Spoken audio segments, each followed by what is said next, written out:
El sonido metálico y solitario de las monedas era lo único que rompía el pesado silencio del albergue. Elena Ramírez las contaba una y otra vez sobre la superficie fría de la mesita de noche, como si el acto de contarlas pudiera, por algún milagro, multiplicarlas. Pero el resultado era siempre el mismo: $27.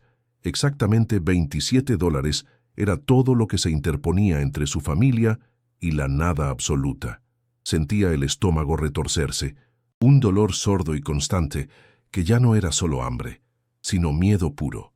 El olor a desinfectante barato y a tristeza impregnaba el aire, pegándose a su ropa y a su piel. Habían pasado 6 meses desde que la estructura de acero en la construcción se desplomó, llevándose a su esposo y dejando solo un vacío que ninguna indemnización llegó a llenar. La empresa se declaró en quiebra. Accidentes ocurren, dijeron. Ahora, la única herencia que tenía eran esos $27 y 2 hijos que la miraban con ojos demasiado grandes y demasiado viejos para sus cortas edades. Un escalofrío le recorrió la espalda, pero no era por el frío que se colaba por la ventana mal sellada, era el frío de la desesperanza. Junto a ella, acurrucados bajo una manta delgada y áspera, Sofía y Mateo temblaban.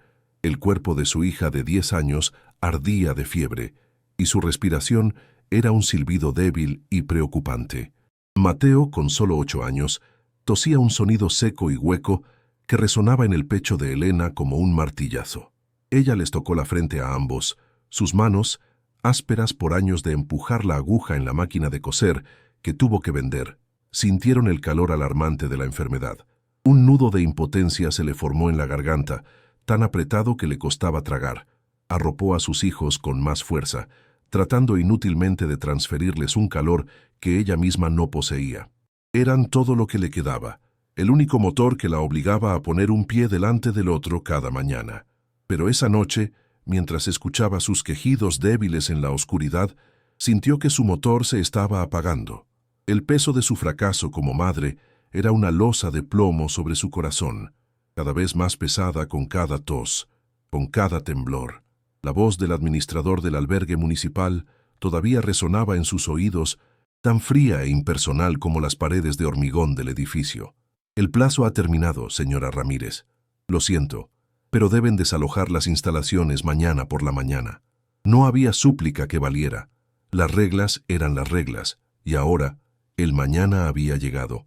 Con el corazón hecho un puño, Elena guardó sus escasas pertenencias en 2 bolsas de plástico, un par de cambios de ropa gastada, el dibujo de un sol que Mateo había hecho, y la foto de su esposo sonriendo, congelado en un tiempo donde la felicidad parecía posible.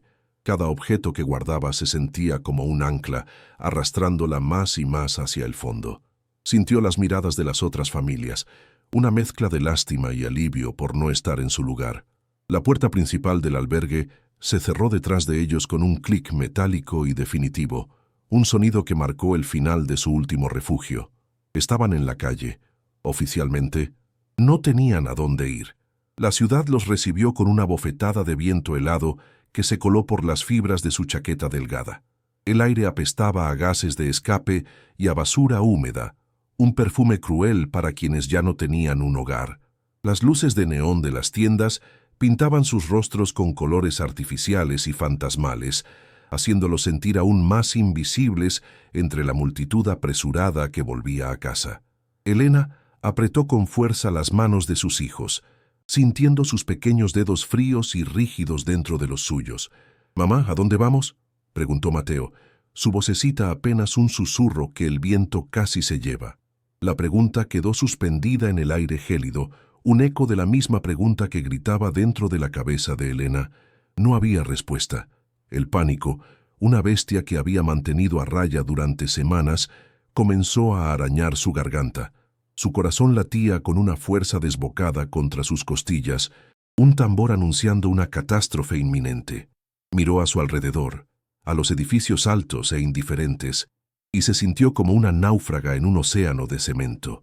Encontraron un respiro temporal en la fría banca de una parada de autobús desierta, bajo la luz parpadeante de un farol. Sofía se había acurrucado contra su costado, su tos ahora más profunda, un sonido rasposo que arañaba el alma de Elena. Mateo, tratando de ser valiente, luchaba por mantener los ojos abiertos, pero el frío y el cansancio eran más fuertes. Tiritaba sin control. Elena sacó los $27 de su bolsillo. Los billetes, arrugados y gastados, parecían papel inútil, una broma macabra del destino. Miró los rostros pálidos y enfermos de sus hijos, iluminados intermitentemente por los faros de los coches que pasaban. Una certeza oscura y pesada se asentó en el fondo de su ser. Ya no había límites, ya no había orgullo. Haría cualquier cosa: robar, mendigar, fue vender lo último que le quedaba de dignidad. Cualquier cosa por un techo, por un plato de sopa caliente, por ver a sus hijos dormir sin temblar de frío. En ese momento, en la desolación de esa parada de autobús, Elena Ramírez tocó fondo. La desesperación era absoluta. Fue un trozo de periódico, arrastrado por el viento helado de la mañana, lo que se pegó a su tobillo como una última y frágil oportunidad. Elena se agachó para quitárselo y sus ojos, acostumbrados a buscar cualquier señal de esperanza, se fijaron en un pequeño anuncio en la sección de clasificados. Las letras eran diminutas, casi perdidas entre ofertas de empleos que requerían estudios que no tenía. Liquidación de chatarra, vehículos viejos, precios de remate. No era una oferta de trabajo, no era un apartamento, era una idea descabellada, un susurro improbable en medio del rugido de su desesperación. ¿Y si...? La pregunta era tan absurda que casi la hizo reír, pero en lugar de risa, sintió una minúscula chispa encenderse en el rincón más oscuro de su pecho. Una chispa de esperanza tan frágil que el más mínimo soplo de realidad podría apagarla para siempre. Con sus últimas fuerzas, se puso de pie, agarró las manos de sus hijos y les dijo que iban a dar un paseo. No tenía un plan, solo una dirección y $17 en el bolsillo. La caminata fue una odisea a través del vientre gris de la ciudad. Dejaron atrás las calles comerciales y se adentraron en los barrios industriales, donde el aire olía a metal y a químicos. El sonido de las bocinas fue reemplazado por el zumbido constante de la maquinaria pesada y el chirrido de los trenes de carga. Sofía, con la fiebre haciéndola tropezar, se quejaba en voz baja, y Mateo, aunque intentaba ser fuerte, arrastraba los pies con un cansancio que le partía el alma a Elena. Cada paso era un esfuerzo monumental, una apuesta contra la lógica. El corazón le martilleaba con una nueva clase de ansiedad, la ansiedad de la expectativa. ¿Y si era una pérdida de tiempo? ¿Y si solo estaba arrastrando a sus hijos enfermos hacia otra decepción? El peso de esa posibilidad la hacía caminar encorvada, como si llevara el mundo sobre sus hombros. Pero la alternativa era quedarse quieta, y quedarse quieta significaba rendirse. Siguió adelante, con la imagen de un techo, cualquier techo, grabada a fuego en su mente. Finalmente llegaron. El depósito de chatarra era un cementerio de gigantes de metal, un paisaje apocalíptico de coches aplastados, autobuses desmantelados y montañas de hierro oxidado que se alzaban hacia el cielo nublado. El suelo era una mezcla de tierra, aceite y fragmentos metálicos. Un hombre corpulento, con la cara manchada de grasa y las manos encallecidas, salió de una pequeña caseta al oír sus pasos. La miró de arriba abajo, su expresión una mezcla de indiferencia y fastidio. «El anuncio», logró decir Elena, su voz sonando extrañamente débil en medio del estruendo ocasional de una prensa hidráulica aplastando un vehículo. El hombre se encogió de hombros, sin dejar de mascar un tabaco que le manchaba los dientes. «Mire por ahí», gruñó, señalando con un movimiento de cabeza hacia un rincón alejado y olvidado del terreno. «Lo que vea y pueda mover es casi suyo». La falta de interés del hombre, paradójicamente, alimentó la pequeña llama de esperanza de Elena. Quizás, solo quizás, aquí encontraría algo que nadie más quería. Y entonces lo vio, apartado de las pilas principales de chatarra, como un animal viejo exiliado de la manada. Había un remolque de viaje.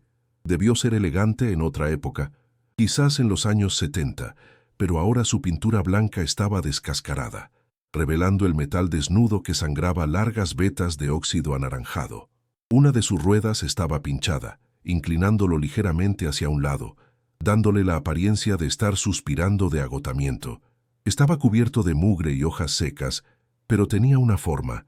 Tenía paredes, ventanas y lo que parecía ser un techo intacto. Elena sintió que su corazón se detenía por un segundo. No era una casa, ni siquiera un apartamento.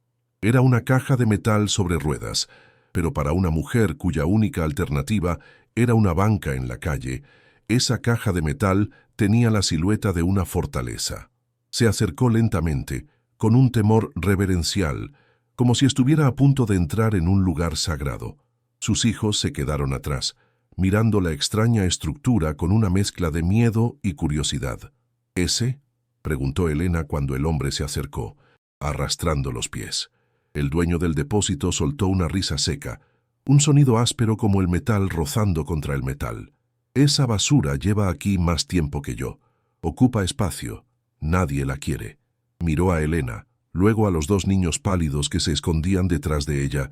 Por un instante, una emoción que no era ni lástima ni desprecio cruzó su rostro, algo más parecido al puro y simple agotamiento.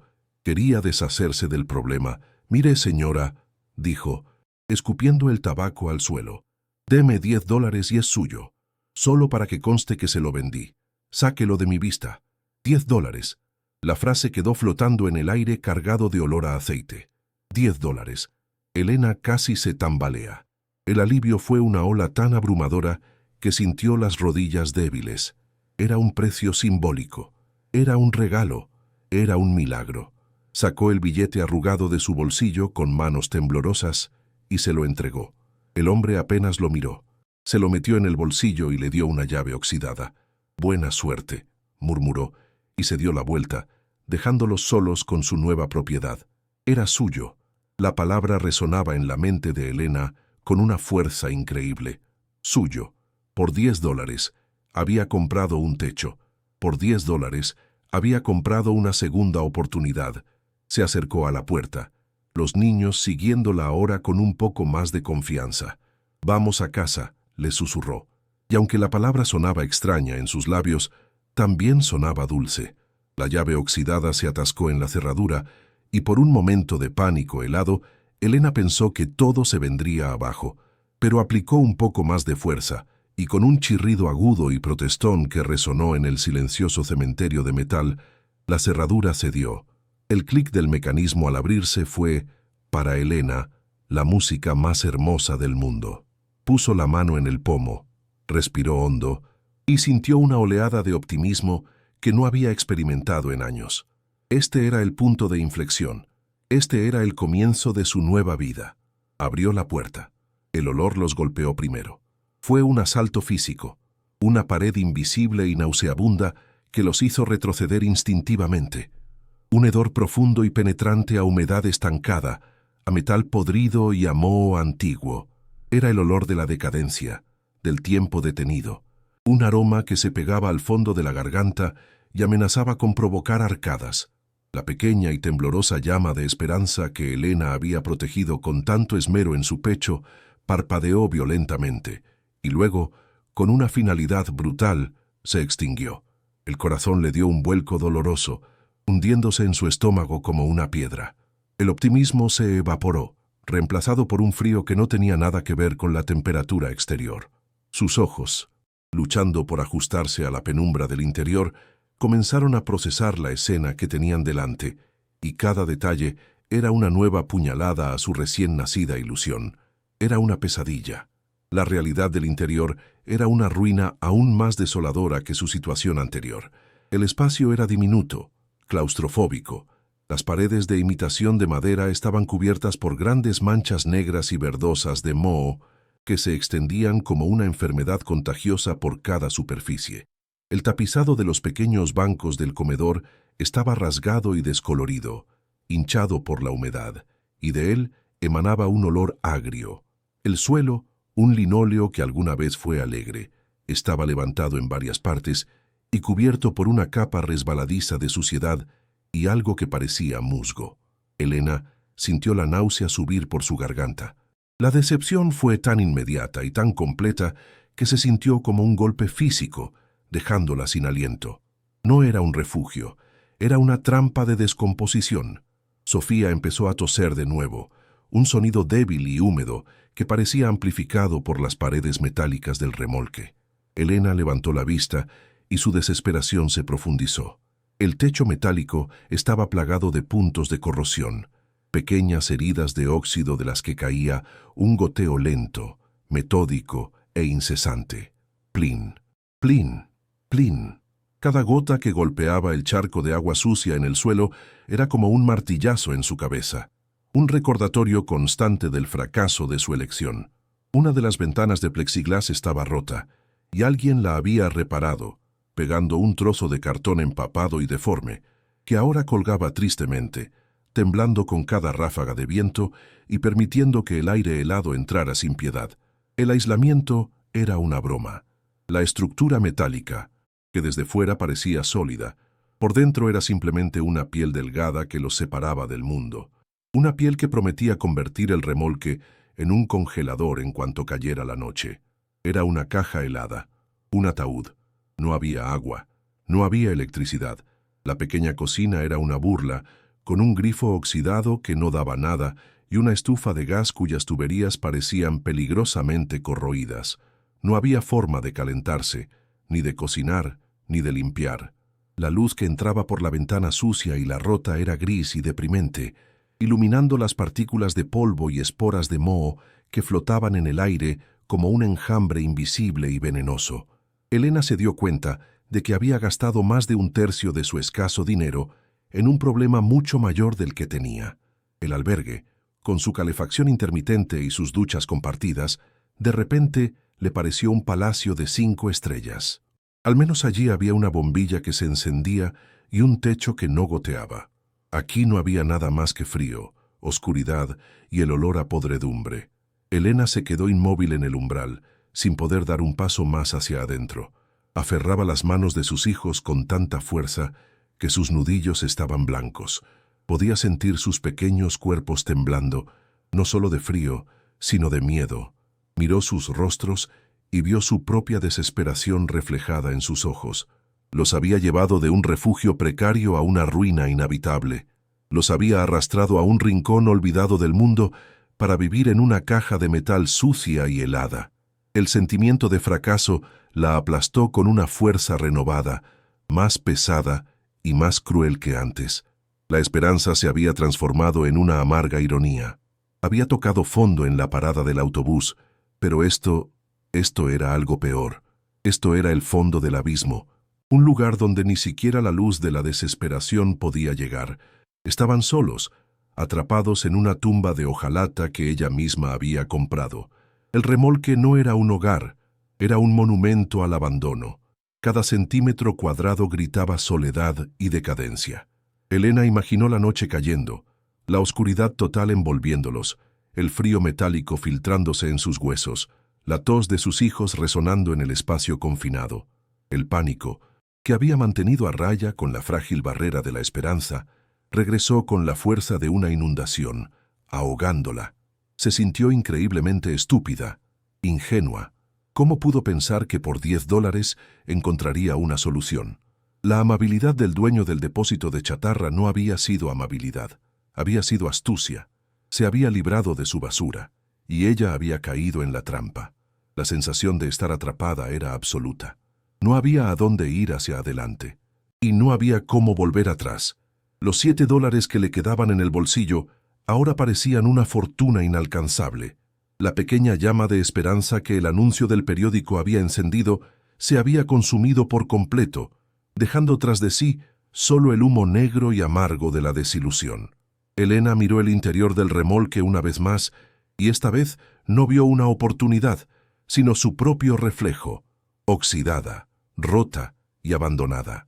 Sintió un nudo formarse en su garganta, tan apretado que le dolía respirar. Las lágrimas que había logrado contener durante toda la mañana finalmente brotaron, calientes al principio y luego heladas al correr por sus mejillas. No eran lágrimas de tristeza, sino de pura y absoluta desesperanza. Se dejó caer de rodillas en el umbral embarrado, el sonido de su propio sollozo ahogado mezclándose con el goteo del techo y el silbido del viento. Había llevado a su familia al fondo del pozo, y ahora se daba cuenta de que el pozo era mucho más profundo de lo que jamás había imaginado. Sofía se acercó y, a pesar de su propia miseria, le puso una mano pequeña y febril en el hombro. «Mamá», susurró, «tengo frío». Esas simples palabras fueron el golpe final. Elena levantó la vista hacia el interior oscuro y húmedo de su nueva casa y sintió que algo dentro de ella se rompía definitivamente. No era solo una viuda sin dinero, no era solo una madre con hijos enfermos. En ese momento se sintió como la persona más sola y fracasada del mundo. La compra de ese remolque no había sido una salvación, había sido su sentencia. Había cambiado la incertidumbre de la calle por la certeza de una prisión helada. La noche se acercaba, y con ella un frío que amenazaba no solo con enfermar a sus hijos, sino con congelar la última gota de vida que le quedaba a ella. La falsa esperanza la había llevado directamente al corazón de la desesperación. El remolque de $10, su supuesto salvavidas, se cernía sobre ella como un depredador metálico. El silencio del depósito de chatarra era ahora opresivo, un recordatorio de su completo y total aislamiento. No había vecinos a quienes pedir ayuda. No había luces de la ciudad que ofrecieran una falsa sensación de compañía. Solo estaban ellos y las montañas de metal muerto. Elena abrazó a sus hijos con fuerza, tratando de crear un pequeño nido de calor humano en medio de la inmensa frialdad que los rodeaba. Pero el frío no era solo físico, era existencial. Era el frío de saber que había agotado su última opción, de que había apostado lo poco que tenía y había perdido de forma catastrófica. Mientras el cielo se oscurecía, manchándose de tonos grises y púrpuras, una certeza helada se solidificó en su alma. Esto no era un nuevo comienzo. Era el fin. No podía rendirse. A pesar de la humedad helada que se le calaba en los huesos y del hedor a descomposición que impregnaba cada rincón del remolque, una chispa de terquedad se negó a extinguirse dentro de Elena. Si éste iba a ser su hogar, por miserable que fuera, no podía simplemente sentarse a llorar. La acción, por inútil que pareciera, era el único antídoto contra la desesperación. Buscó entre sus escasas pertenencias y encontró un trapo viejo. No tenía productos de limpieza, solo el agua sucia que se acumulaba en un cubo bajo la gotera del techo. Con un suspiro que fue una nube de vaho en el aire gélido, se arrodilló sobre el suelo pegajoso. Limpiar era una forma de reclamar el espacio, de imponer un mínimo de orden en el caos absoluto. Era un acto de desafío contra el destino que la había arrinconado en esa tumba de metal. Su corazón, aunque pesado, latía con un nuevo y débil propósito: sobrevivir un día más, una hora más, un minuto más. Quería demostrarles a sus hijos y a sí misma que aún no estaba vencida. Mientras Elena frotaba inútilmente una mancha de moho persistente, sintiendo el frío del suelo transferirse a través de la tela delgada de sus pantalones, Mateo, inquieto y aburrido, se había sentado en uno de los bancos del pequeño comedor. El silencio en el depósito de chatarra era casi total, roto solo por el goteo monótono del techo y la tos ocasional de Sofía, que dormitaba acurrucada en una esquina. Aburrido, Mateo empezó a golpear el suelo con los talones de sus zapatos gastados, rítmicamente. Toc, toc, toc. El sonido era apagado, normal, pero de repente, al mover un poco los pies, el sonido cambió. Toc, tuc. Un ruido diferente, hueco, como si golpeara un tambor en lugar de una superficie sólida. Elena, con los sentidos aguzados por la tensión constante, se detuvo. El cambio en el patrón de sonido fue sutil, casi imperceptible, pero en ese silencio opresivo destacó como un grito. Levantó la cabeza, el trapo sucio goteando en su mano, y miró fijamente hacia la pequeña mesa del comedor. «Mateo, deja de hacer ruido», dijo ella, su voz más áspera de lo que pretendía. Pero el niño, fascinado por el nuevo sonido, volvió a golpear el mismo punto. Tuc, tuc. Era inconfundible. No era el sonido sólido del resto del suelo. Elena sintió un extraño cosquilleo en la nuca, una mezcla de curiosidad y un miedo irracional.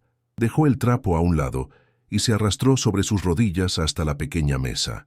El suelo en esa sección, debajo del banco donde se sentaba Mateo, Estaba cubierto por un trozo de linóleo levantado y deforme. Le pidió a su hijo que se moviera. Él la miró con sus ojos grandes y curiosos mientras ella apartaba el borde del linóleo podrido, revelando el subsuelo de madera contrachapada oscura y húmeda. Todo parecía normal, manchado y viejo, pero normal.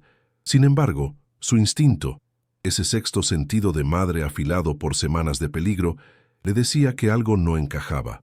El sonido no mentía, y en su situación, cualquier anomalía, cualquier cosa fuera de lugar, merecía una investigación. Con la yema de sus dedos presionó la superficie de la madera, palpó cada centímetro, sintiendo la textura áspera y las astillas. La mayor parte estaba firme, inmóvil. Pero entonces, justo en el punto que Mateo había estado golpeando, sus dedos encontraron una línea, una unión casi invisible que no debería estar allí. Presionó con más fuerza. La tabla de madera se hundió ligeramente, apenas 1 milímetro, pero fue suficiente. Un escalofrío de pura adrenalina le recorrió la espina dorsal. No era una paranoia. Había algo allí, una tabla suelta. En un remolque viejo y abandonado, podría no significar nada. Podría ser simplemente una reparación mal hecha, otro signo de la decadencia del lugar, pero también podría ser algo más. Una pregunta comenzó a formarse en su mente, una pregunta tan audaz que apenas se atrevió a pensarla. ¿Y si alguien había escondido algo allí? La idea era absurda, sacada de una película barata, pero se aferró a ella con la fuerza de una náufraga a una tabla. No tenía herramientas. Su única posesión que podía servirle era un cuchillo de cocina viejo y mellado que había guardado en una de sus bolsas. Lo sacó, su mango de plástico frío contra su palma sudorosa. Volvió a arrodillarse, el corazón martilleándole en el pecho con una fuerza que le hacía eco en los oídos. Con cuidado, insertó la punta del cuchillo en la fina ranura que había descubierto. Hizo palancas suavemente. La madera húmeda crujió en protesta, pero no cedió. Aplicó más fuerza, usando todo el peso de su cuerpo. El metal del cuchillo raspó contra algo duro debajo de la madera, produciendo un chirrido metálico que le puso los pelos de punta. Sofía se removió en su sueño, y Elena se congeló, esperando, conteniendo la respiración.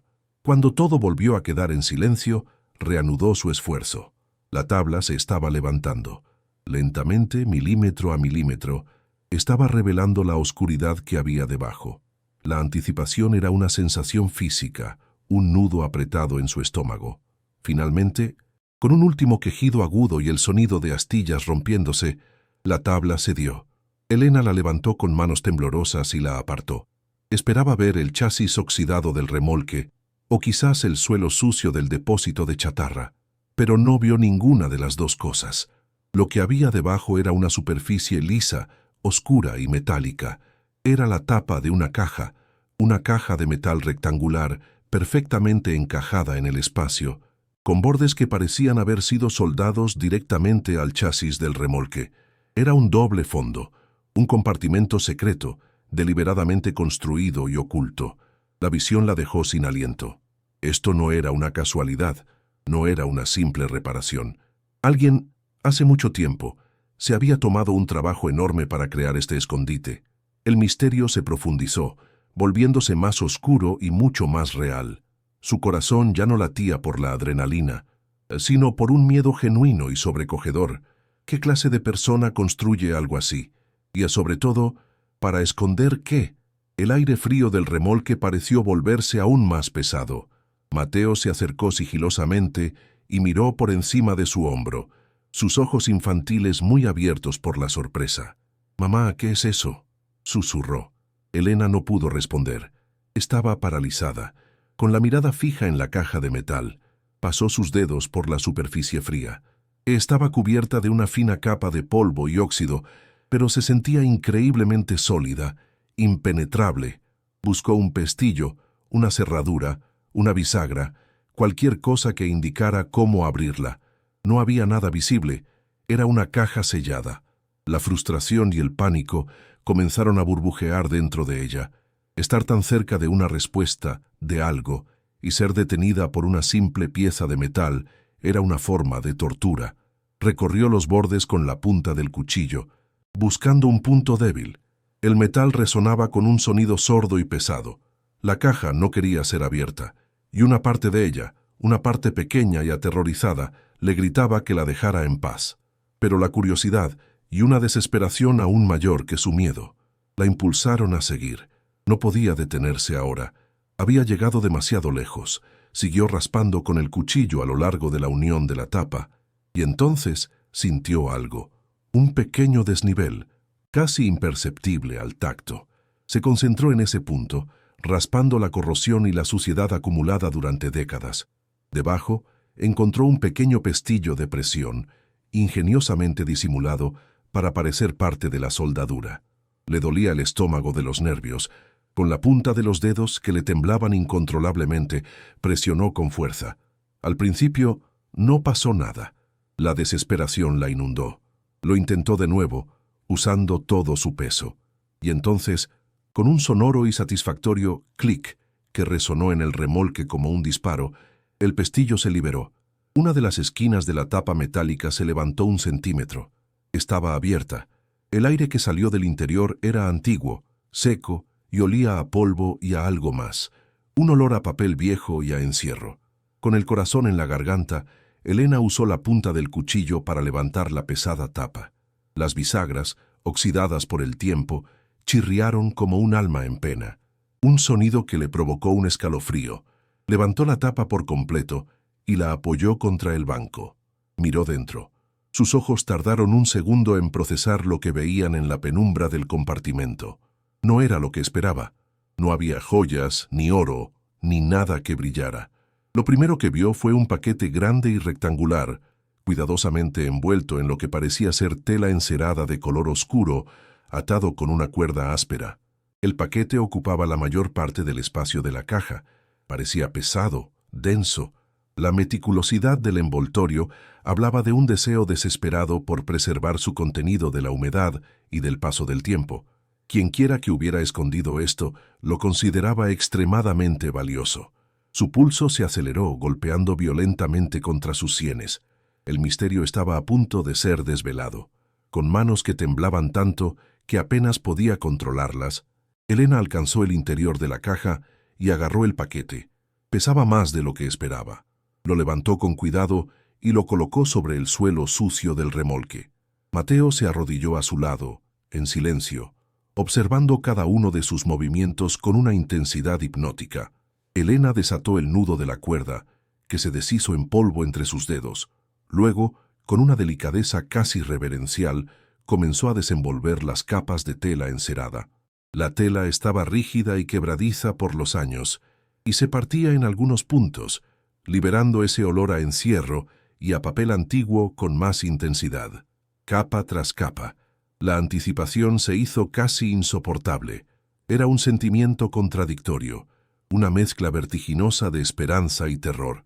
¿Qué iba a encontrar? ¿Una solución a todos sus problemas o algo que la hundiría aún más en la miseria y el peligro? La respuesta estaba a solo un instante de distancia. Finalmente, retiró la última capa de tela y se quedó sin aliento. Su mente se negó a comprender lo que veía. Eran fajos, decenas de fajos de billetes, ordenadamente apilados y sujetos con bandas de papel amarillentas. No eran pesos chilenos, eran dólares estadounidenses, billetes viejos con diseños que no reconocía del todo, pero el rostro de Benjamin Franklin en los billetes de $100 era inconfundible. Estaban perfectamente conservados, secos, como si hubieran sido impresos ayer. La enormidad de lo que estaba viendo la golpeó como una ola. No era un poco de dinero, era una fortuna inimaginable, escondida bajo el suelo del remolque más miserable del mundo. La ironía era tan cruel y tan abrumadora que una risa histérica y ahogada escapó de sus labios, un sonido que asustó a Mateo. Se tapó la boca con la mano, sus ojos desorbitados fijos en la pila de dinero. La realidad pareció distorsionarse, volverse irreal, como un sueño febril. Movida por un impulso irresistible, tomó uno de los fajos. Sus dedos, acostumbrados al tacto áspero de la tela y la aguja, ahora sentían el papel suave y crujiente del dinero. Lo olfateó. Olía a historia, a polvo, a un secreto guardado durante demasiado tiempo. Pasó los billetes rápidamente. 100, 200, 300. Cada fajo parecía contener miles de dólares. Había tantos que no podía ni empezar a contarlos. Podría haber $100,000 allí. 200,000, quizás más. La cifra era tan astronómica que su cerebro no podía procesarla. Esta cantidad de dinero no solo podía comprarles una casa y comida, podía cambiar sus vidas para siempre. Podía pagar médicos para Sofía y Mateo, darles una educación, borrar cada pizca de la miseria y la humillación que habían sufrido. Era la salvación.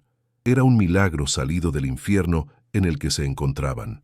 Las lágrimas comenzaron a brotar de sus ojos, pero esta vez no eran de desesperación, eran de shock puro y absoluto, pero debajo de la increíble pila de dinero había algo más, algo que casi había pasado por alto en su estado de conmoción. Era un libro de tapa dura, encuadernado en cuero oscuro y desgastado. No era grande, del tamaño de su mano, pero parecía denso, pesado, lleno de secretos. Lo sacó con cuidado, apartando los fajos de billetes. El cuero estaba frío y sorprendentemente suave al tacto, a pesar de los años. No tenía título en la portada, solo un grabado sutil y descolorido que no pudo descifrar. Era un diario. Podía sentirlo. El peso de las palabras y los pensamientos de alguien estaban contenidos entre esas tapas. Este objeto, de alguna manera, se sentía aún más significativo, más peligroso que el dinero. El dinero era una respuesta, pero el diario era una pregunta. Una pregunta que podría explicar el origen de esa increíble fortuna y, quizás, el precio que conllevaba. El miedo, que había sido reemplazado por la euforia, regresó con una fuerza helada. Con dedos temblorosos, abrió el diario. Las páginas eran de un color amarillento, quebradizas en los bordes, y estaban completamente cubiertas de una caligrafía apretada y angulosa. La tinta, de un color azul oscuro, se había desvanecido en algunas partes, pero la escritura era en su mayoría legible. Sin embargo, había un problema insuperable.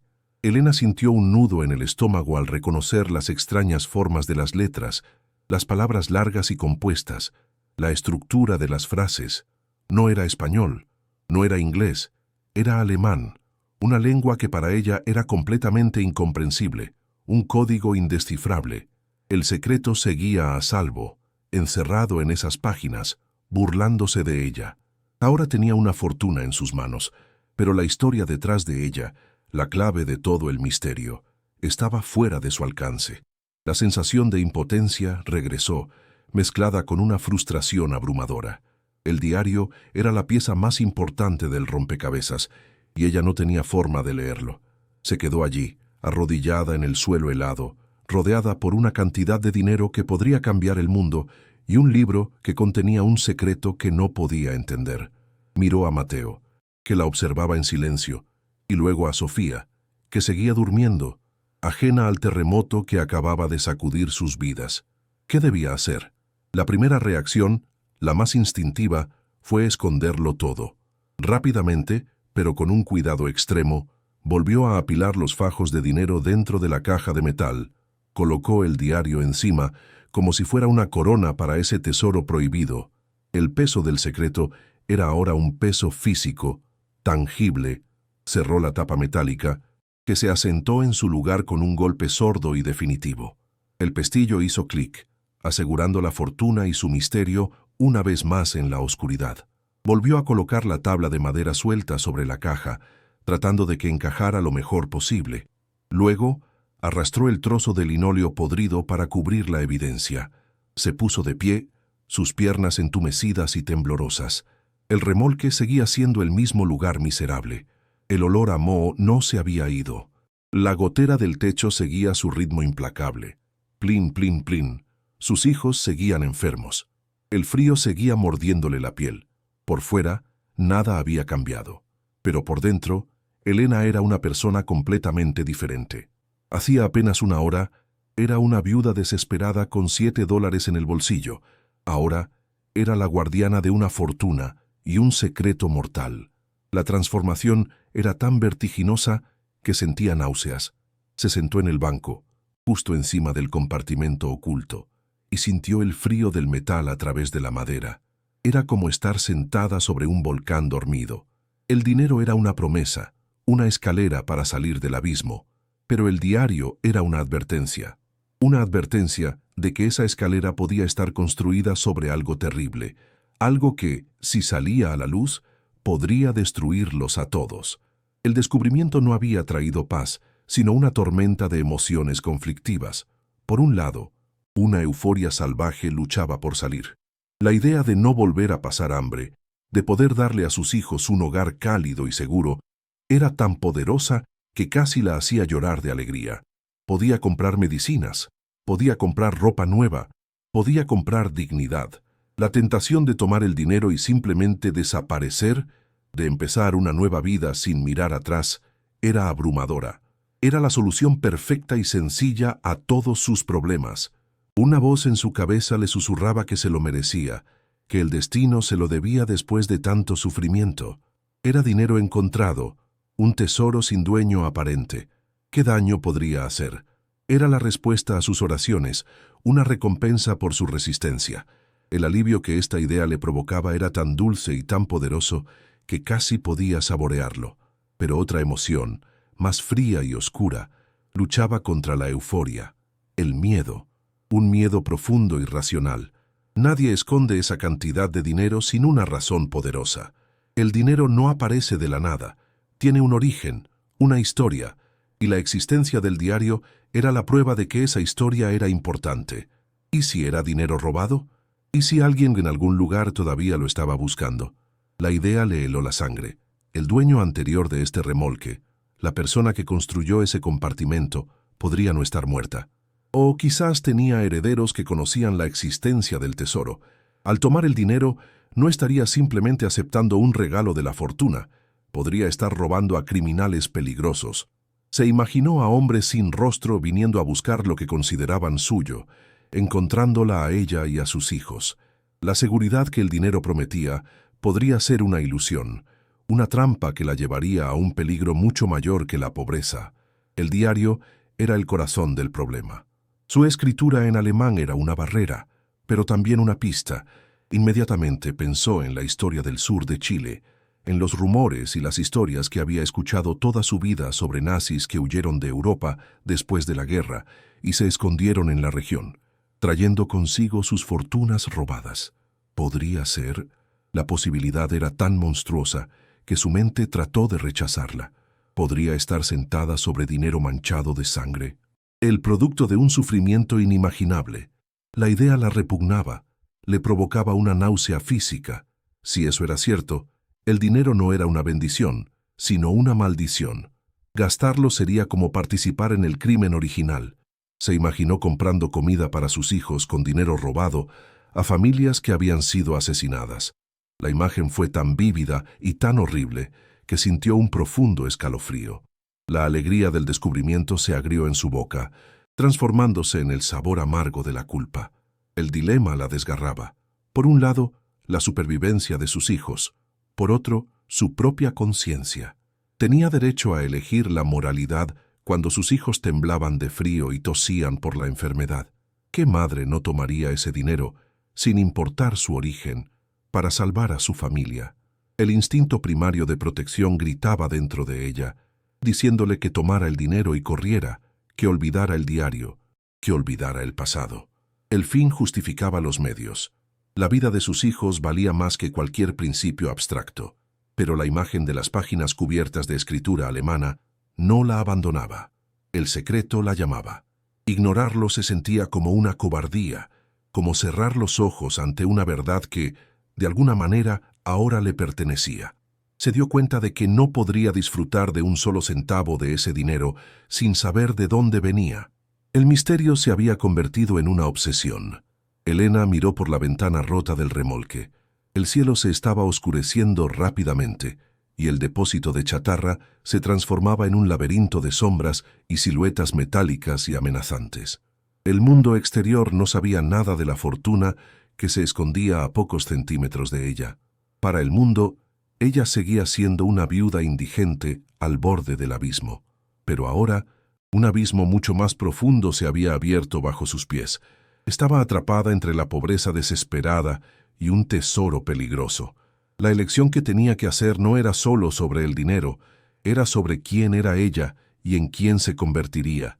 Sería una madre que haría cualquier cosa por sus hijos, incluso a costa de su alma, o sería la persona que desenterrara la verdad sin importar el riesgo. La pregunta flotaba en el aire helado del remolque, mucho más pesada y mucho más fría que la propia noche que caía. El descubrimiento de la caja metálica había cambiado el género de su vida. Ya no era solo un drama sobre la supervivencia y la pobreza, se había convertido, en el lapso de una hora, en un thriller de misterio. Y ella, Elena Ramírez, la costurera viuda, era la protagonista involuntaria. Ya no luchaba solo contra el hambre y el frío, sino contra un secreto enterrado durante décadas. Un secreto que olía a papel viejo, a dinero y sospechaba con un terror creciente, a muerte. Se abrazó a sí misma temblando, aunque ya no estaba segura de si era por el frío o por el miedo. Escuchó la respiración de sus hijos, el único sonido real y puro en su nuevo y complicado mundo. Su amor por ellos era su brújula, pero en ese momento la brújula giraba sin control, sin poder señalar el norte. Tenía que saber la verdad, tenía que traducir ese diario. Era el único camino a seguir, aunque la aterrorizara a dónde podría llevarla. La decisión estaba tomada. No podía simplemente huir con el dinero. La incertidumbre la consumiría. Necesitaba respuestas. Esta necesidad era ahora tan apremiante como la necesidad de comida o calor. Se levantó y con un nuevo tipo de determinación abrió de nuevo el compartimento secreto. Esta vez no tocó el dinero. Sus ojos estaban fijos únicamente en el diario de cuero. Lo tomó, sintiendo su peso y su historia en la palma de su mano. Lo escondió cuidadosamente dentro de su chaqueta, pegado a su cuerpo, como si el calor de su piel pudiera arrancarle sus secretos. El dinero podía esperar. El dinero era un problema para después. El primer paso era descifrar el pasado. Tenía que encontrar a alguien que pudiera leer alemán, alguien de confianza que pudiera traducir esas páginas sin hacer preguntas peligrosas. La tarea parecía casi imposible, pero era el primer paso en un camino del que ya no podía desviarse.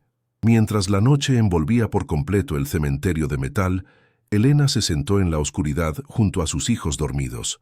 El remolque era una nevera, pero ella apenas sentía el frío. Su mente ardía, repasando cada detalle del descubrimiento, cada posible escenario. El miedo seguía ahí, un compañero constante y helado, pero ahora estaba mezclado con algo más, una resolución de acero. Ya no era una víctima pasiva de las circunstancias. El descubrimiento la había forzado a tomar el control. El remolque de $10 no le había dado un hogar, pero le había dado una misión peligrosa y aterradora. Sí, pero una misión, al fin. Por primera vez en mucho tiempo, no solo estaba reaccionando a los golpes de la vida, estaba a punto de actuar. Estaba a punto de investigar un misterio que había permanecido dormido durante más de medio siglo, sin saber que al hacerlo, estaba a punto de despertar a los fantasmas del pasado. El sonido del viento silbando a través de la ventana rota sonaba ahora diferente. Antes era un lamento de soledad. Ahora sonaba como un susurro, como voces de un tiempo lejano instándola a seguir adelante. El goteo del techo ya no era una tortura, sino el tic-tac de un reloj, marcando el tiempo que le quedaba para desentrañar el secreto antes de que el secreto la encontrara a ella. Elena apretó el contorno del diario oculto bajo su chaqueta. Era su única guía en este nuevo y oscuro territorio. El paso del drama de la supervivencia al thriller de misterio había sido abrupto y total. Su vida anterior, con sus problemas simples de dinero y comida, parecía casi nostálgica en comparación con el complejo y peligroso laberinto en el que acababa de entrar. No tenía un mapa, solo un libro escrito en una lengua muerta para ella y una fortuna que no se atrevía a tocar. La noche sería larga, llena de planes y temores, la víspera de una nueva batalla que nunca pidió, pero que ahora estaba obligada a librar. La mañana siguiente trajo consigo una determinación gélida que superó al frío del remolque. Elena sabía que no podía usar el dinero, no sin antes entender la mancha que lo impregnaba. Con manos quirúrgicas, Arrancó con sumo cuidado 3 páginas del centro del diario, eligiendo unas que parecían contener listas y anotaciones densas. Era un riesgo terrible, mutilar la única prueba, pero llevar el libro entero era impensable. Lo envolvió en un pañuelo y lo escondió en el bolsillo interior de su chaqueta, sintiendo el papel quebradizo contra sus costillas como un secreto punzante.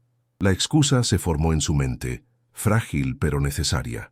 Era para un proyecto escolar de historia, una investigación sobre inmigrantes europeos. La mentira le supo amarga en la boca, pero era un escudo indispensable.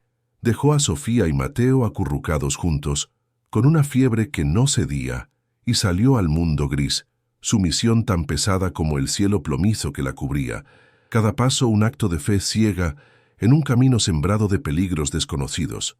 La biblioteca de la universidad local era un mundo aparte, un santuario silencioso que olía a polvo, a papel viejo y a conocimiento. El contraste con el hedor a óxido y moho de su hogar era tan abrumador que Elena se sintió mareada por un instante. Se movía entre las estanterías como un fantasma, sintiéndose fuera de lugar con su ropa gastada y su rostro demacrado por el miedo y la falta de sueño. Preguntó por el departamento de historia con una voz que fue apenas un susurro. La guiaron a una pequeña oficina abarrotada de libros hasta el techo. Detrás de un escritorio de madera oscura, un hombre mayor con gafas de montura gruesa y un amable aire de distracción levantó la vista. Era el profesor Alarcón, un especialista en historia europea del siglo XX.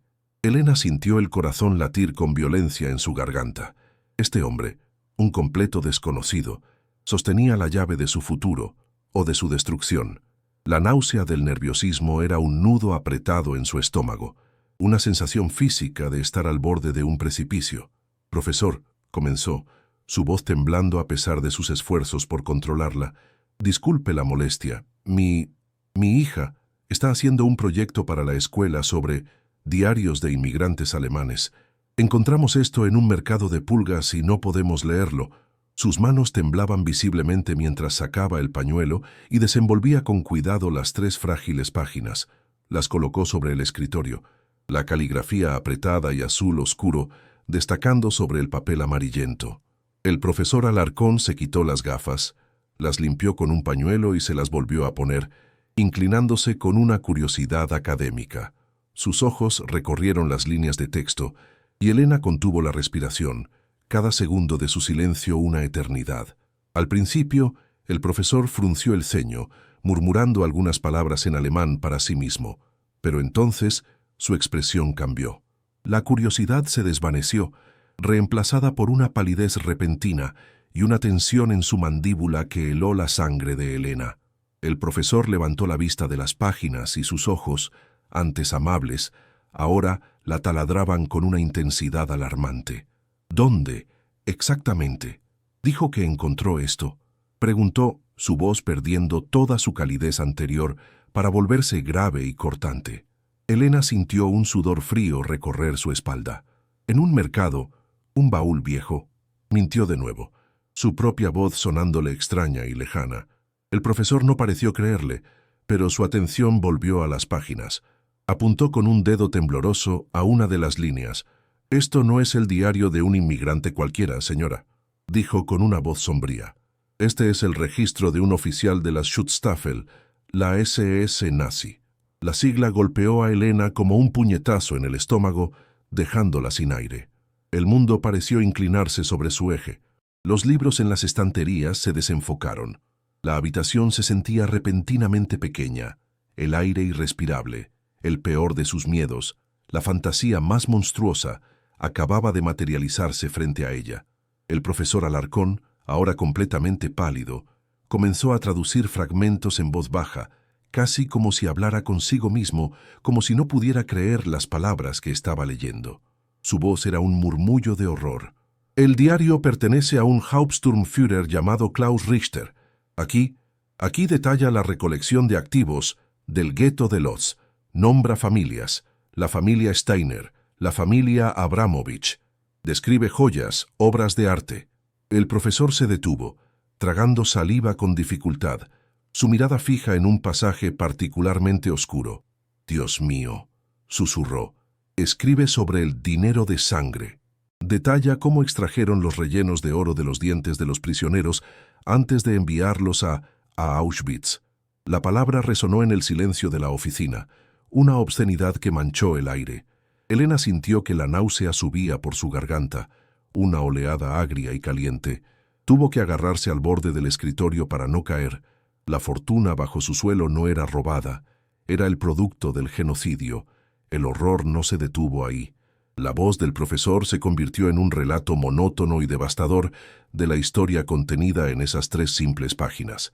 El diario detallaba la ruta de escape que Klaus Richter utilizó después de la guerra, una de las infames Rat Lines que llevaban a los criminales nazis a Sudamérica, específicamente a esta región del sur de Chile. El remolque, su único y miserable refugio, había sido el primer escondite de Richter. La caja de metal no solo contenía el dinero, había sido diseñada para transportarlo, para contrabandear esa fortuna macabra fuera de una Europa en ruinas y traerla a este nuevo mundo para empezar una nueva vida. Elena se sintió sucia, contaminada hasta el alma. Estaba viviendo, durmiendo, respirando en el mismo espacio que un monstruo, un arquitecto del Holocausto. El frío que sentía ahora no tenía nada que ver con la temperatura. Era el frío de la tumba, el frío de una maldad tan profunda que trascendía el tiempo. Elena no recordaba cómo recogió las páginas ni cómo salió de la oficina. Se movió en una neblina de shock, las palabras del profesor resonando en su cabeza como un eco infernal. Dinero de sangre, Auschwitz, Klaus Richter. Caminó por los pasillos de la universidad y salió al aire libre, pero el aire fresco no pudo despejar el hedor a muerte que ahora sentía pegado a su piel.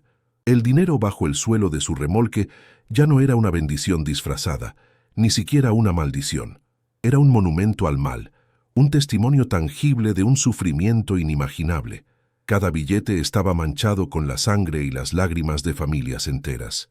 La idea de gastar un solo centavo en pan o medicinas para sus hijos se convirtió en un pensamiento tan repugnante, tan profano, que la hizo estremecerse. El tesoro se había transformado en un artefacto de horror, y ella, sin saberlo, se había convertido en su custodia. El peso de ese conocimiento era una losa que amenazaba con aplastarla. Cuando regresó al depósito de chatarra, el lugar parecía aún más siniestro. Las montañas de metal oxidado ya no eran solo chatarra, parecían los restos retorcidos de un campo de batalla olvidado. El remolque, su remolque, se alzaba como un pequeño mausoleo blanco y oxidado, un mausoleo para un secreto terrible. Abrió la puerta y el olor a moho la recibió, pero ahora estaba mezclado con un hedor fantasmal a historia y a crimen. Sus hijos seguían durmiendo, sus rostros inocentes, un contraste doloroso con la verdad obscena que ella ahora cargaba. Se arrodilló junto a ellos, el corazón encogido de una nueva clase de miedo. Ya no era el miedo a la pobreza o a la enfermedad, era el miedo a la maldad pura que había tocado sus vidas. Y entonces, un sonido rompió el silencio opresivo. Un sonido que no pertenecía a ese lugar. No era el chirrido del metal ni el silbido del viento, era el ronroneo suave y potente de un motor de lujo acercándose lentamente. Un coche negro, brillante y obscenamente caro, apareció entre las pilas de chatarra, su pintura pulida reflejando el cielo gris como un espejo oscuro. Se detuvo a pocos metros del remolque, el motor apagándose con un suspiro casi inaudible. La puerta del conductor se abrió y de él emergió un hombre. Era anciano, quizás de unos 80 años, pero se movía con una rigidez y una autoridad que desmentían su edad. Vestía un traje caro, de corte impecable, y sus zapatos de cuero brillaban a pesar del suelo fangoso. Su cabello era completamente blanco, peinado meticulosamente hacia atrás, y su rostro estaba surcado de arrugas, pero sus ojos eran de un azul pálido, fríos y penetrantes como el hielo. Irradiaba un aura de poder y riqueza tan palpable que el aire a su alrededor parecía vibrar. Era Don Ricardo Vargas, el terrateniente más poderoso y temido de toda la región. Elena sintió que su corazón se detenía en seco. Su llegada no podía ser una coincidencia. El hombre se acercó con pasos lentos y deliberados, sus zapatos caros apenas haciendo ruido en la tierra húmeda. Su mirada recorrió el remolque con una extraña mezcla de desdén e intensidad, para luego fijarse en Elena, que se había puesto de pie paralizada en el umbral. Una sonrisa delgada, que no llegó a sus ojos, se dibujó en sus labios. «Buenas tardes», dijo, su voz sorprendentemente suave, casi paternal. «Disculpe que la moleste. Soy Ricardo Vargas. El dueño del depósito me comentó que había comprado este viejo remolque». Hizo una pausa, su mirada recorriendo el rostro asustado de Elena y luego deteniéndose por un instante en los niños que se acurrucaban detrás de ella. «Verá, este vehículo tiene un cierto valor sentimental para mi familia. Mi padre trabajó por aquí hace muchos años. Me gustaría comprárselo. Le ofrezco $5,000 en efectivo, ahora mismo». La oferta era absurda, desproporcionada. Era una bandera roja ondeando en medio de una tormenta. $5,000. La cantidad habría sido una fortuna para ella apenas 24 horas antes. Ahora sonaba como una trampa. Elena se quedó sin palabras, su mente corriendo a una velocidad vertiginosa, tratando de conectar las piezas. Klaus Richter, su hijo, don Ricardo Vargas. Podría ser... La coincidencia era demasiado monstruosa para ser real, pero la mirada fría y calculadora del anciano le decía a su instinto que era la única verdad posible. El silencio se alargó, cargado de una tensión insoportable. La vacilación de Elena, su incapacidad para formular una respuesta, fue suficiente. El cambio en el rostro de Vargas fue sutil, pero aterrador. La delgada capa de amabilidad se resquebrajó, revelando algo duro y despiadado debajo. La sonrisa desapareció por completo, y sus ojos azules se volvieron dos esquirlas de hielo. Su tono, antes suave, se volvió gélido, cortante como un bisturí. «Es una oferta generosa por esta chatarra», dijo, cada palabra goteando desprecio. Entonces, su mirada se desvió deliberadamente hacia Sofía y Mateo, que se asomaban con miedo desde detrás de las piernas de su madre. Vargas los observó durante un largo segundo, una mirada que hizo que la sangre de Elena se helara en sus venas. No era la mirada de un anciano, era la mirada de un depredador evaluando a su presa. «Sus hijos», dijo en voz baja, arrastrando las palabras, «parecen muy frágiles. Este no es un lugar seguro para niños, es un lugar peligroso». Levantó su mirada de nuevo hacia Elena, y la amenaza ya no estaba velada, era explícita, desnuda y brutal. Se inclinó ligeramente hacia adelante, su voz apenas un susurro venenoso que el viento no pudo llevarse. «Hay tanto metal suelto por aquí, tanta maquinaria pesada, tantos lugares donde uno puede caerse». Hizo una pausa, dejando que el peso de sus palabras la aplastara. «Los accidentes ocurren, señora Ramírez, ocurren todo el tiempo». El mensaje era inequívoco. El diario y el dinero, o sus hijos. Ricardo Vargas se enderezó, su rostro de nuevo una máscara impasible de poder. No esperó una respuesta. Simplemente se dio la vuelta con la misma lentitud deliberada y caminó de regreso a su coche de lujo. El sonido de la puerta cerrándose fue un golpe sordo y definitivo. El motor cobró vida de nuevo, y el coche negro se deslizó fuera del depósito de chatarra tan silenciosamente como había llegado, dejando tras de sí solo las marcas de sus neumáticos en el barro y un silencio mucho más aterrador que cualquier ruido. Elena se quedó de pie, temblando de forma incontrolable, el corazón martilleándole contra las costillas como un pájaro atrapado. El aire que respiraba parecía espeso, envenenado. Ya no era solo la custodia de un secreto histórico. Ahora era el objetivo de un hombre poderoso y despiadado, el hijo del monstruo que había escrito el diario, un hombre que no se detendría ante nada para recuperar la herencia de sangre de su padre y enterrar la verdad para siempre. La amenaza flotaba en el aire, tangible y sofocante. Los accidentes ocurren.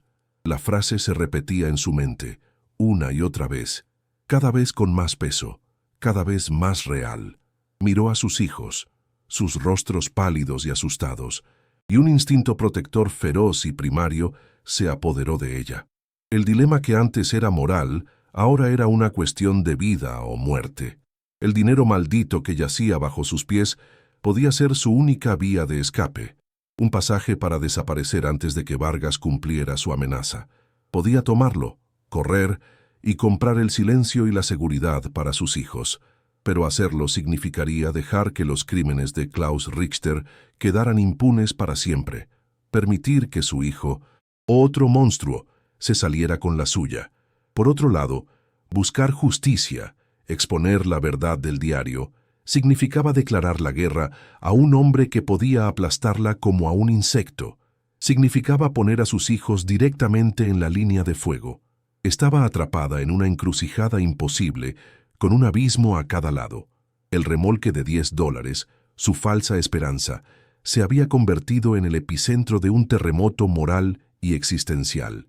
De un lado, estaba la promesa de supervivencia inmediata, manchada por la sangre de inocentes. Del otro, la posibilidad de una justicia lejana y peligrosa que podría costar la vida de lo único que le importaba en el mundo. La elección no era entre el bien y el mal, sino entre dos infiernos diferentes, un infierno de culpa y complicidad silenciosa, o un infierno de miedo constante y peligro mortal. El peso de esta decisión era demasiado para una sola persona. Y mientras el sol comenzaba a ocultarse, tiñendo las nubes de un rojo sangriento, la pregunta quedó suspendida en el aire helado. ¿Qué harías tú en su lugar? ¿Tomarías el dinero maldito para salvar a tu familia? ¿O arriesgarías todo por una justicia que podría costarte la vida? El coche negro desapareció, pero su presencia permaneció, una mancha de aceite venenoso en el alma de Elena. La amenaza de Ricardo Vargas se quedó flotando en el aire helado, densa y sofocante como el humo. Los accidentes ocurren. Las palabras eran un eco siniestro que rebotaba en las paredes de su cráneo, una y otra vez, cada repetición más nítida y aterradora que la anterior. Se quedó paralizada en el umbral, sintiendo el viento frío en su rostro. Pero el escalofrío que la sacudía nacía en su interior. Era el frío del miedo puro, un miedo que no era abstracto como el de la pobreza, sino concreto y personal. Un miedo con un nombre y unos ojos azules y despiadados. Su corazón latía con una violencia descontrolada, un tambor salvaje que anunciaba una guerra para la que no estaba preparada. Cada sombra que se movía en el depósito de chatarra, cada crujido del metal bajo el viento, parecía una amenaza directa. El mundo se había encogido hasta las dimensiones de ese remolque oxidado, convirtiéndose en una jaula rodeada de depredadores invisibles. Se precipitó hacia adentro, cerrando la puerta con un chirrido de protesta y atrancándola con el único objeto pesado que encontró, una vieja sartén de hierro. Era un gesto inútil, lo sabía, pero necesitaba la ilusión de una barrera entre su familia y el mal que acababa de tocar a su puerta. Sus hijos, que habían presenciado la escena con los ojos muy abiertos, se pegaron a ella como si buscaran fusionarse con su cuerpo. Sintió sus pequeños cuerpos temblar y se dio cuenta de que su propio cuerpo era un manojo de temblores incontrolables. «Mamá, ¿quién era ese hombre?», preguntó Mateo, su vocecita rota por el miedo. Elena no pudo responder. ¿Qué podía decir? Que acababan de ser amenazados por el hijo de un criminal de guerra nazi que quería recuperar su fortuna de sangre. La verdad era tan monstruosa que las palabras no podían contenerla.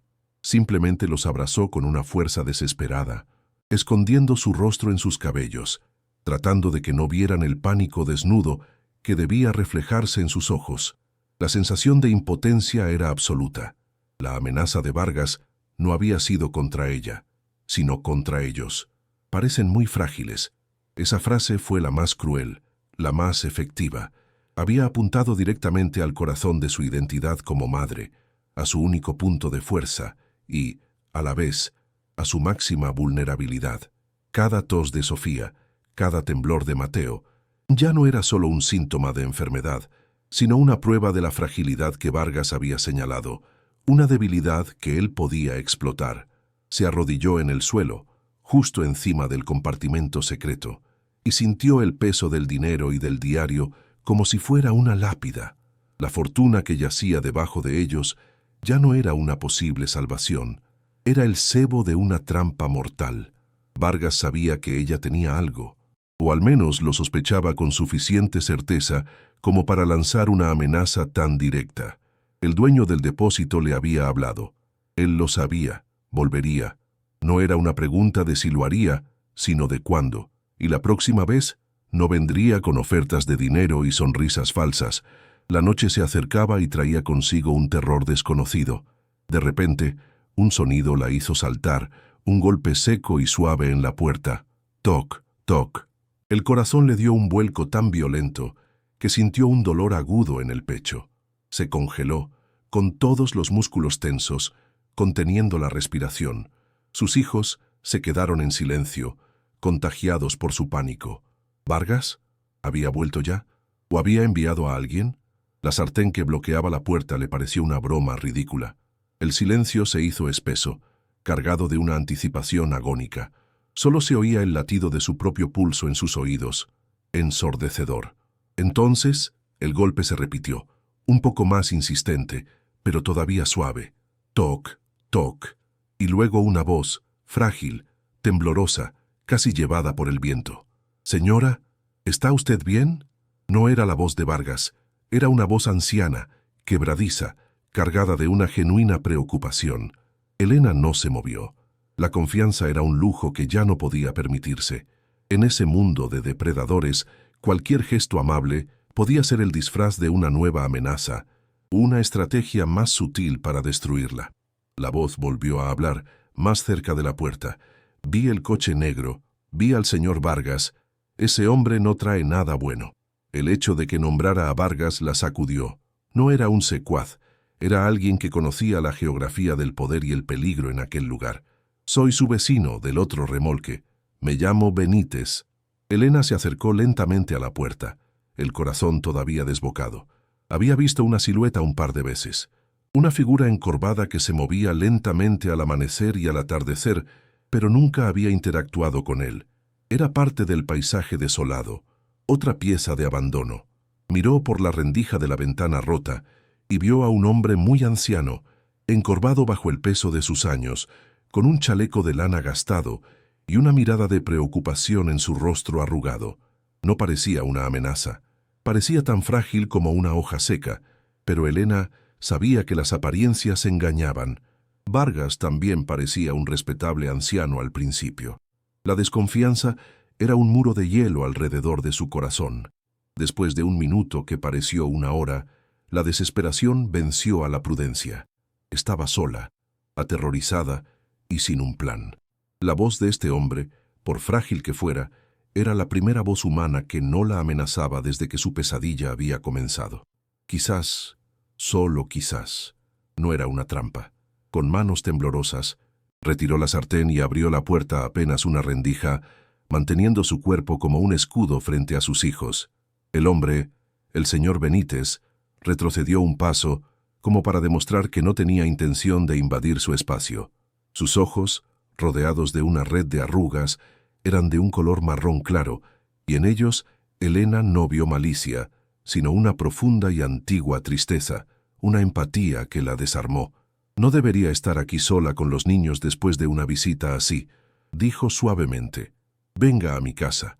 Le prepararé un té. Necesita entrar en calor».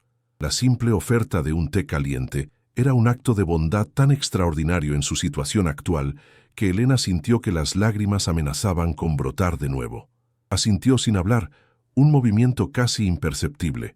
Tomó a sus hijos de la mano y salió al aire gélido, siguiendo la figura encorvada de Benítez hacia el otro remolque, a unos 20 metros de distancia. Su casa era casi idéntica a la de ella en su forma exterior, otro ataúd de metal oxidado. Pero cuando él abrió la puerta, un mundo completamente diferente se reveló. El interior, aunque diminuto y abarrotado, estaba impecablemente limpio y ordenado. No había olor a moho, sino un aroma agradable a hierbas secas, a cera de abeja y, sobre todo, a papel viejo. Las paredes estaban forradas con estanterías improvisadas, repletas de libros de todos los tamaños y grosores. Una pequeña estufa de gas emitía un calor acogedor y sobre ella hervía una tetera. Era el espacio de un erudito, un santuario de orden y dignidad en medio del caos del depósito de chatarra. Elena sintió la diferencia como un golpe. Su remolque era el espacio del abandono. Este era el espacio de la supervivencia. Benítez no estaba simplemente existiendo, estaba resistiendo. El anciano los hizo sentar en un pequeño banco, cubierto con una manta de lana tejida a mano, y les sirvió té humeante en tazas de cerámica desconchadas. El calor de la taza en sus manos heladas fue el primer consuelo físico que Elena había sentido en días. Sofía y Mateo, intimidados pero sintiendo instintivamente la seguridad del lugar, bebieron el líquido tibio en silencio. El señor Benítez se sentó frente a ella, sus manos nudosas rodeando su propia taza. No la presionó, simplemente esperó, su mirada paciente y comprensiva. Ese silencio respetuoso fue lo que finalmente rompió las compuertas de Elena. La historia se derramó fuera de ella, un torrente incontrolable de palabras, un vómito de miedo, confusión y horror. Le contó todo: la miseria, la compra del remolque, el descubrimiento del compartimento secreto, la fortuna en billetes de dólar, el diario indescifrable. El miedo la ahogaba, pero la necesidad de compartir esa carga insoportable era aún más fuerte. Necesitaba que alguien más supiera que no estaba loca. Cuando describió su visita al profesor Alarcón, su voz se quebró. Las palabras del historiador, que habían estado envenenando su mente, salieron de sus labios como una confesión sacrílega. Dijo que era dinero de sangre, de un oficial nazi, de los campos de concentración. El aire en el pequeño remolque pareció congelarse. Benítez la escuchaba sin moverse, su rostro una máscara impenetrable. Pero Elena, consumida por su propia narrativa, continuó. Necesitaba que él entendiera la magnitud de la amenaza. Y luego, ese hombre, Vargas, vino, ofreció dinero, pero me amenazó. Amenazó a mis hijos. Finalmente, llegó a la pieza central del misterio, la fuente de toda la maldad. El profesor dijo que el diario pertenecía a un hombre, un oficial de la SS llamado Klaus Richter. En el momento en que pronunció ese nombre, algo cambió en la habitación. La quietud del anciano se hizo añicos. Fue como si hubiera pronunciado un conjuro oscuro, una palabra prohibida que despertaba a los fantasmas dormidos. El señor Benítez dejó escapar un sonido ahogado, un jadeo de dolor que pareció venir de las profundidades de su alma. La taza de té cayó de sus manos, pero no pareció notarlo. Se estrelló contra el suelo, el líquido caliente esparciéndose, el sonido agudo rompiendo el hechizo. El rostro del anciano, antes una red de arrugas tranquilas, se había transformado en una máscara de angustia y de una ira tan antigua y tan profunda que parecía consumirle la piel desde dentro. Sus manos frágiles y temblorosas se elevaron y se cerraron en puños apretados. Los nudillos blancos, la bondad en sus ojos marrones, fue reemplazada por el fuego de un infierno personal. Un recuerdo tan vívido que Elena pudo casi verlo arder. «Klaus Richter», repitió el anciano. Su voz ya no era frágil, sino un susurro ronco y lleno de veneno. No estaba preguntando. Estaba reconociendo un nombre que había sido grabado a fuego en su memoria, un nombre que había definido el curso de su larga y trágica vida.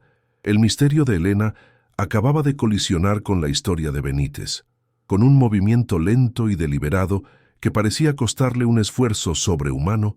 El anciano se arremangó la manga izquierda de su camisa de lana. Sobre la piel pálida y arrugada de su antebrazo, descoloridos por el tiempo, pero aún terriblemente claros, había una serie de números tatuados en una tinta azul verdosa. ACT7T713.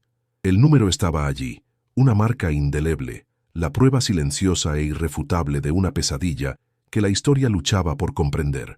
Elena se quedó sin aliento, una mano volando para cubrir su boca.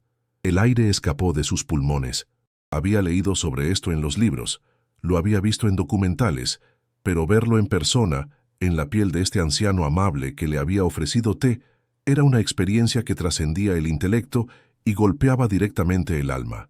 Era la verdad cruda, la cicatriz de la historia grabada en carne viva.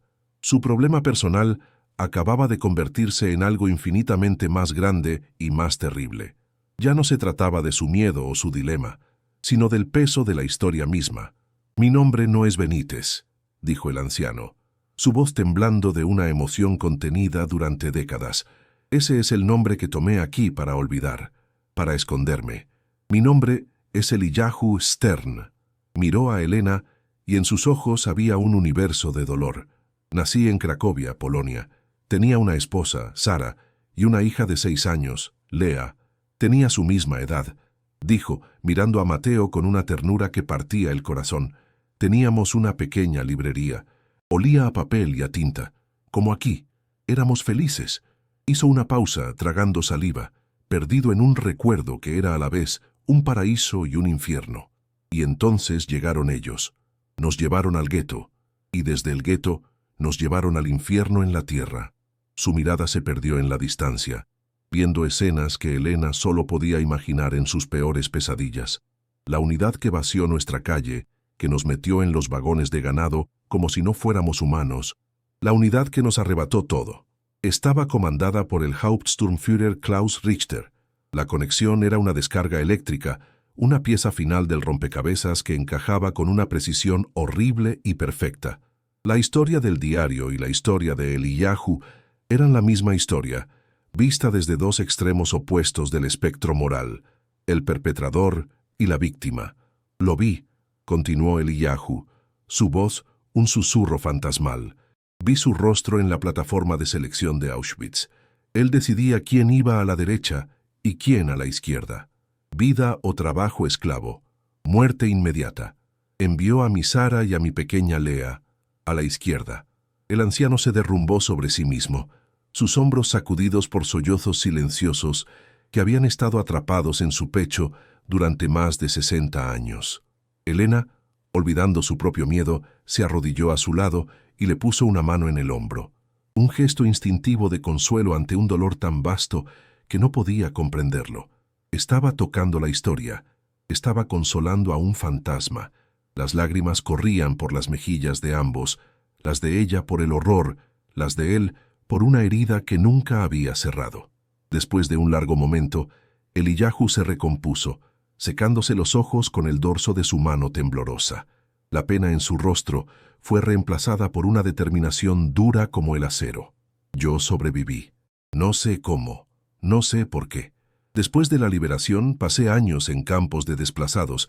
Finalmente llegué aquí, a Chile, tratando de empezar de nuevo, tratando de dejar atrás los fantasmas, pero los fantasmas viajan con nosotros. Se inclinó hacia adelante, su mirada intensa. Hace décadas, a finales de los años 60, lo vi, en la ciudad. Era más viejo, más gordo, pero era él, Klaus Richter, con una nueva identidad, un respetable inmigrante alemán. Y a su lado, un niño, su hijo, un niño de ojos azules y fríos que creció para convertirse en el poderoso Don Ricardo Vargas. La revelación fue completa. Vargas no solo buscaba la fortuna de su padre, estaba protegiendo el legado de un monstruo, manteniendo enterrado el secreto de su origen y sus crímenes. La búsqueda de Elena y la vigilia de Eliyahu habían convergido. Nadie me hubiera creído, dijo Eliyahu con amargura. Yo era un sobreviviente traumatizado, un judío loco, con historias de terror. Él ya era un hombre de negocios en ascenso, respetado. Mi palabra contra la suya me habría destruido. Así que callé.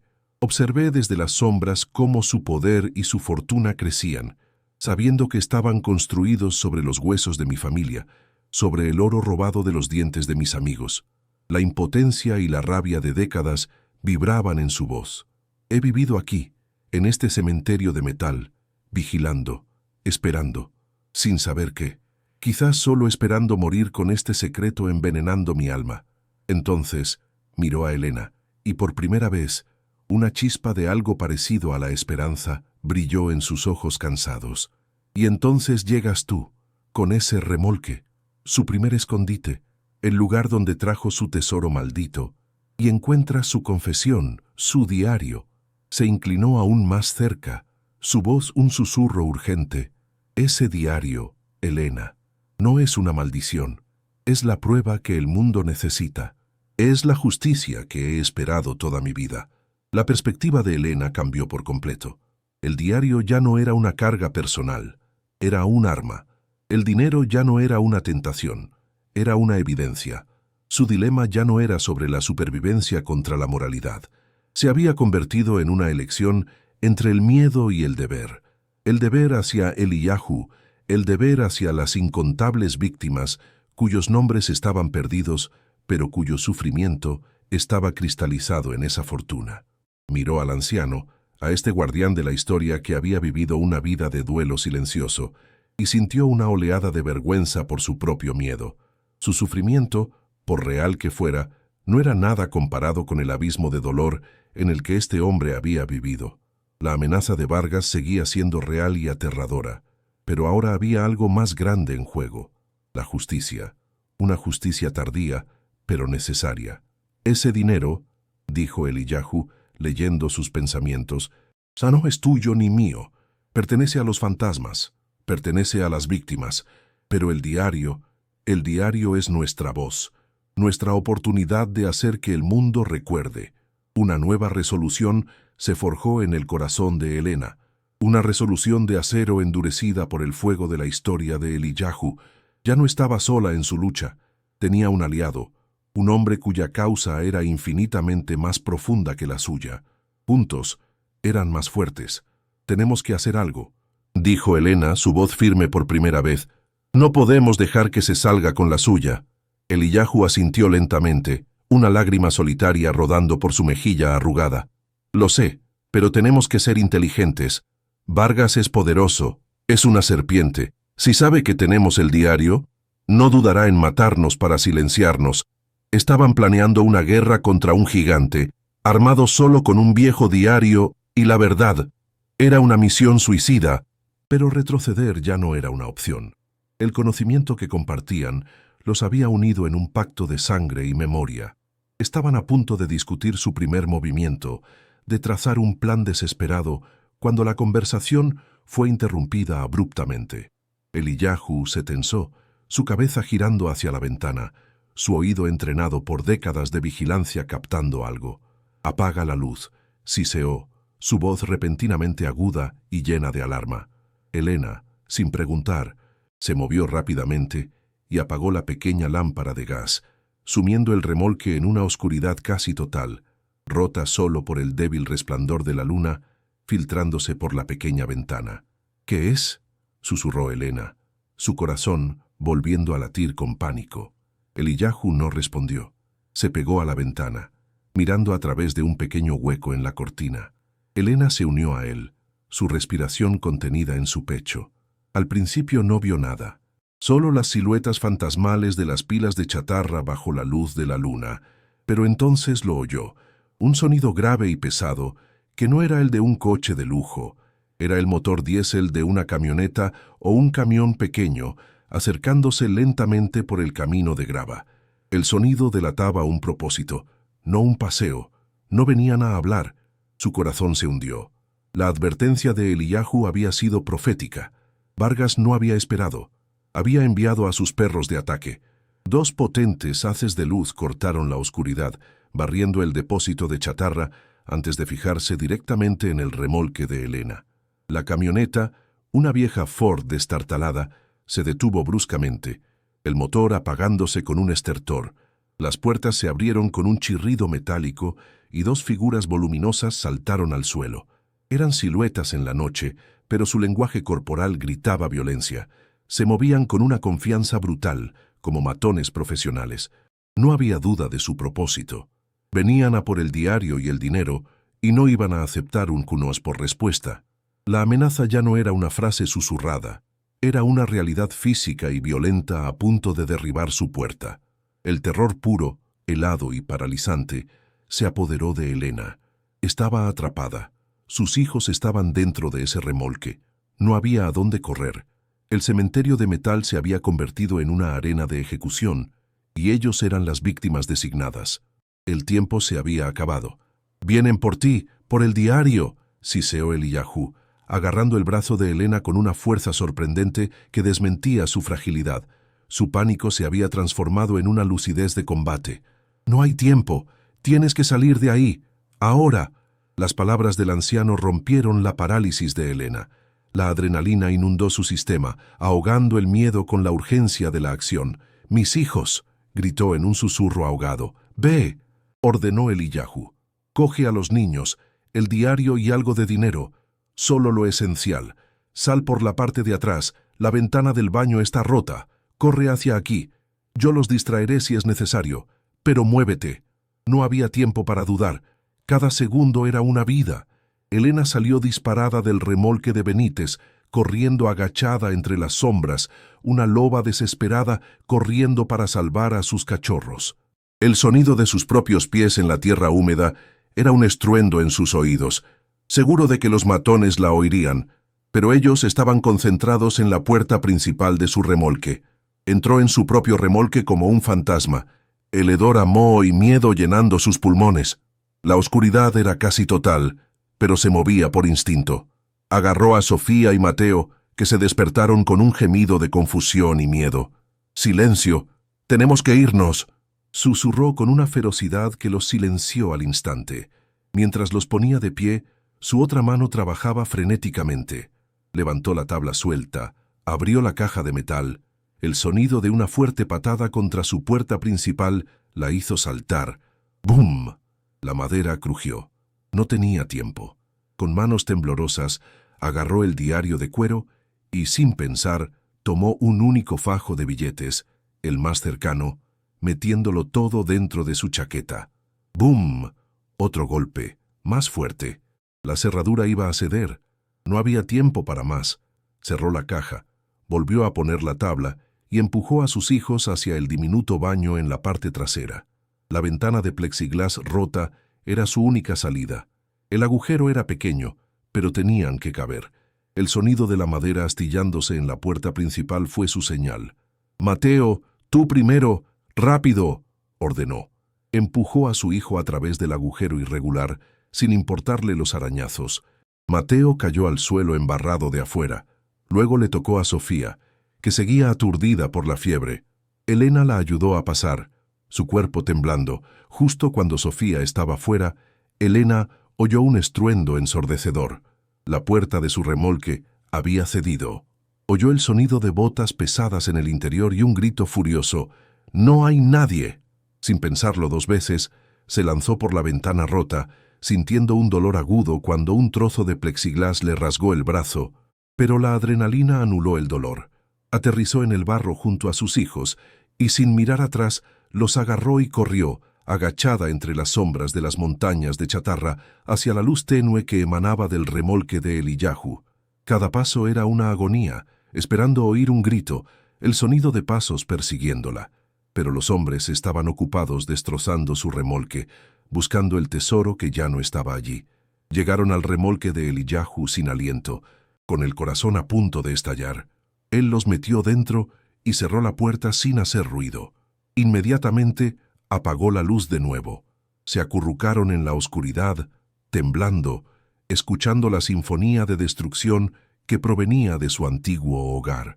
Oían el sonido de cristales rompiéndose, de muebles siendo volcados, el metal de las paredes siendo golpeado con una furia brutal. Era un sonido de violación, la aniquilación violenta de su espacio, por miserable que fuera. Elena abrazó a sus hijos con fuerza, protegiéndolos no solo de la violencia, sino del sonido de la misma. Las lágrimas silenciosas corrían por sus mejillas, lágrimas de terror y de una extraña y amarga gratitud. Estaban vivos, por ahora. El diario estaba a salvo, apretado contra su pecho. La prueba seguía en su poder. Habían ganado esa pequeña batalla, pero la guerra no había hecho más que empezar. Sabían que los matones, al no encontrar nada, volverían a buscarlos. El depósito de chatarra ya no era un refugio, era una zona de guerra. Mientras los sonidos de la destrucción continuaban, Eliyahu Benítez se movió con una calma sorprendente en la oscuridad. Sus décadas de espera lo habían preparado para este momento. No había pánico en sus movimientos, solo una resolución helada. Elena lo vio moverse hacia un rincón del remolque, donde había un objeto que parecía un artefacto de otro tiempo. Un viejo teléfono negro de disco. No era un adorno. Estaba conectado. Con dedos que ya no temblaban, levantó el pesado auricular. No había tono de marcado digital, solo el silencio vivo de una línea analógica.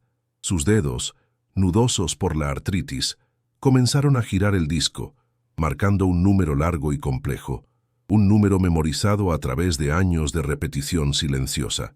un número que conectaba su refugio olvidado con un mundo exterior que Vargas no controlaba. Elena lo observó, conteniendo la respiración. Esa llamada telefónica era su única esperanza, un lanzamiento de dados en la oscuridad contra un enemigo que parecía invencible.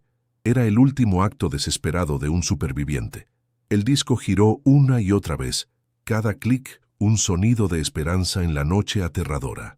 Finalmente, se detuvo. Eliyahu esperó, el auricular pegado a su oreja. Desde el exterior se oyó un último estruendo de frustración y el rugido del motor de la camioneta al arrancar. Los matones se estaban yendo, derrotados por el momento. Pero la amenaza seguía ahí, ahora más grande y más desesperada.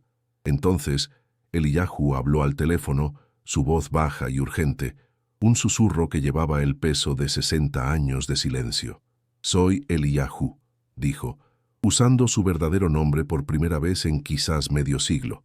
Hizo una pausa, escuchando una voz al otro lado de la línea. «Sí, ha pasado mucho tiempo. Escucha, ha aparecido. Lo tenemos». Otra pausa, mientras Elena sentía que su corazón se detenía.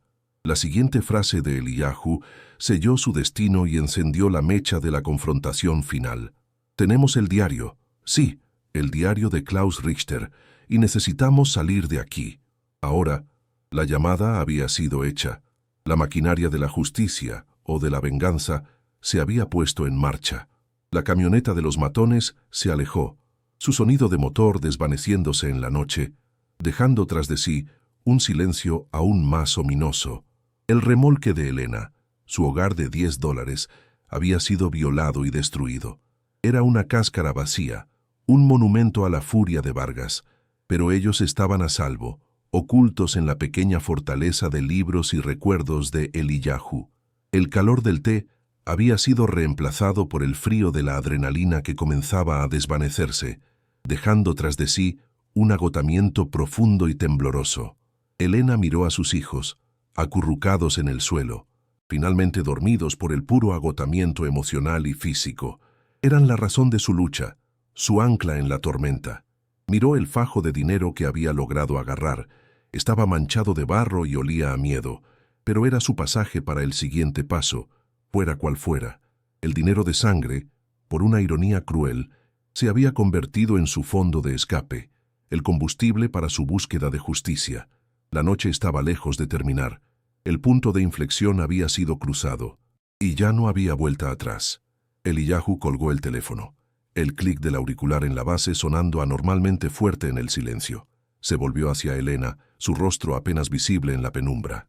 La expresión de dolor y miedo había sido reemplazada por algo nuevo, un propósito feroz. Era un soldado que había sido llamado de nuevo al servicio activo después de una vida de exilio. «Vienen a por nosotros», dijo, su voz firme. «No la policía local.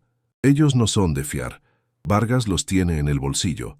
Es gente de una organización de derechos humanos en la capital, un contacto que hice hace muchos años, para un día como este, un día que esperaba que nunca llegara. Les había dado su ubicación. La ayuda estaba en camino, pero la capital estaba a horas de distancia. Tenían que sobrevivir hasta el amanecer, tenían que permanecer invisibles. Vargas y sus hombres, al darse cuenta de que no estaban en el remolque, peinarían cada rincón de ese cementerio de metal. La noche se convertiría en un juego mortal del gato y el ratón. Elena sintió el diario bajo su chaqueta.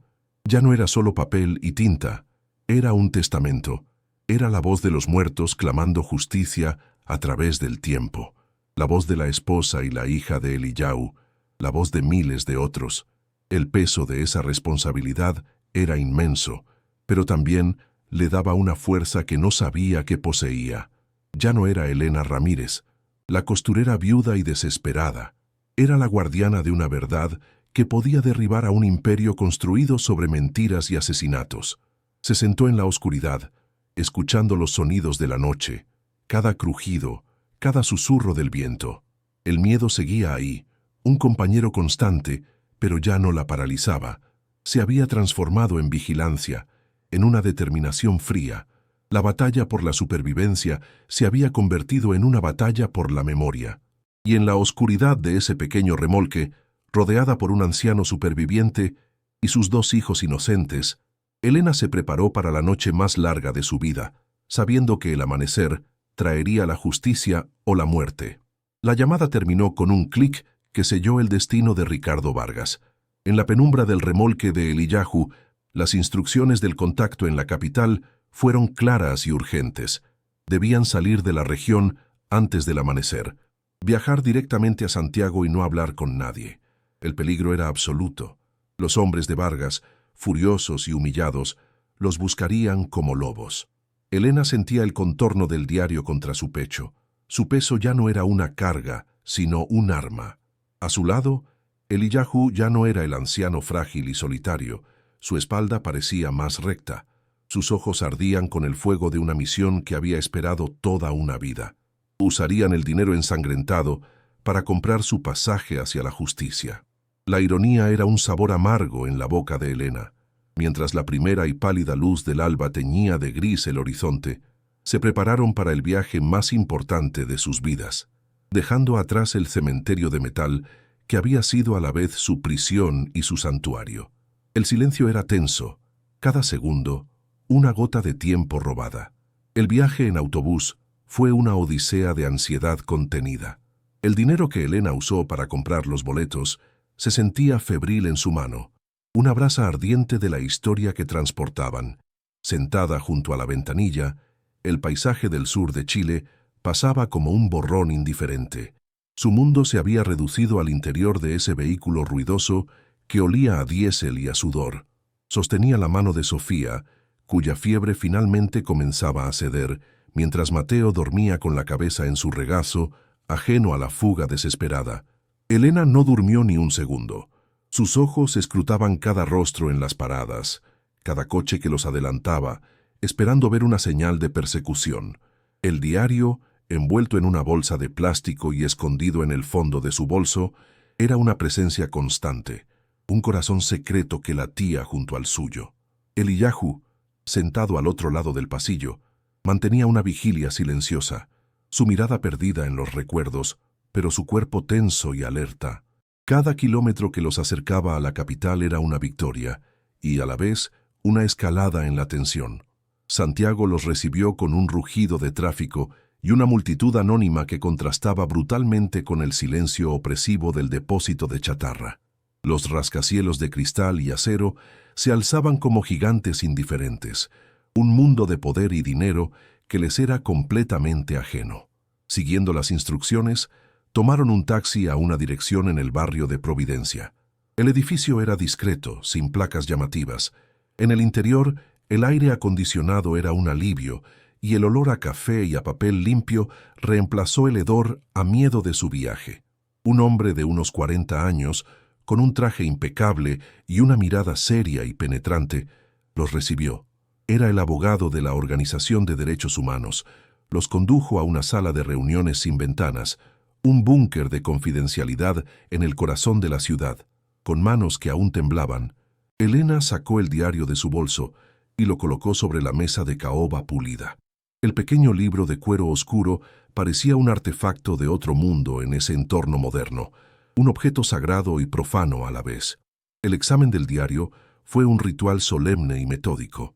El abogado, cuyo nombre era Matías, lo manejó con guantes de látex, como si fuera una reliquia explosiva. Un equipo de expertos fue convocado. Un historiador y una traductora de alemán, cuya expresión se endureció a medida que sus ojos recorrían las primeras líneas.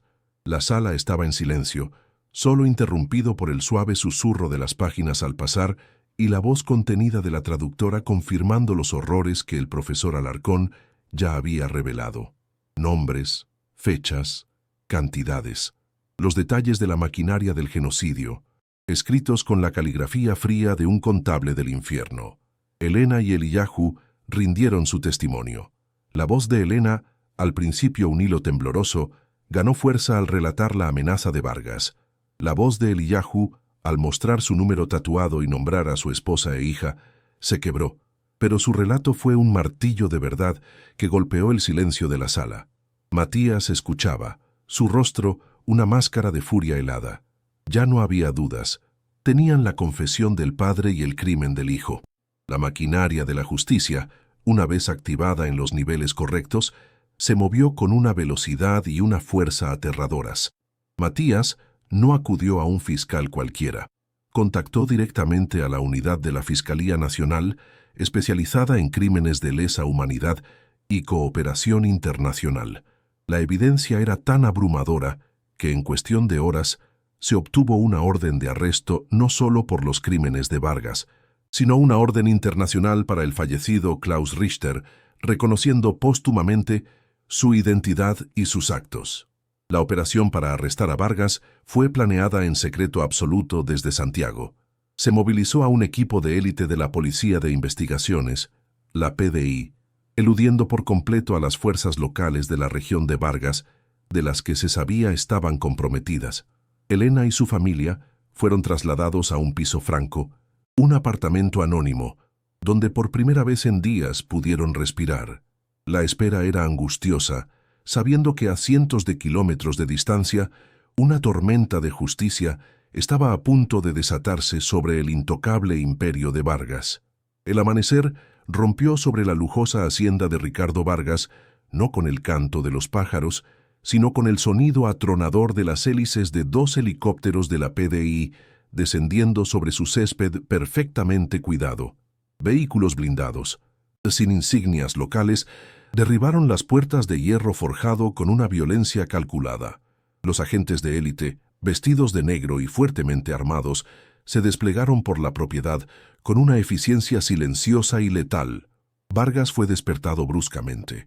Lo encontraron en su dormitorio, vestido con una bata de seda, su rostro una mezcla de confusión, incredulidad y una ira aristocrática que se desmoronó rápidamente.